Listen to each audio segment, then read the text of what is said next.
பாதுகாப்பு சட்டத்தை மீறாது. இழக்க மாட்டோம், இழக்க மாட்டோம். பாபர் மசூதியை இழந்தது போல் இந்த இந்தியாவின் இறையாண்மையை இந்த நாள் பீமாராவ் அம்பேத்கருடைய புகழ் அழிக்கணும் சொல்லி அவருடைய பின்பற்றக்கூடியவர்களை ஒழிக்கணும் சொல்லி துணை போகாதே, துணை போகாதே, துணை போகாதே, துணை போகாதே,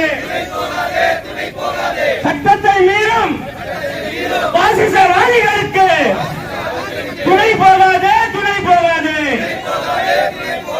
மறக்க மாட்டோம், மறக்க மாட்டோம், மறக்க மாட்டோம், மறக்க மாட்டோம், மறக்க மாட்டோம், மறக்க மாட்டோம். பாபர் பள்ளியை மறக்க மாட்டோம்.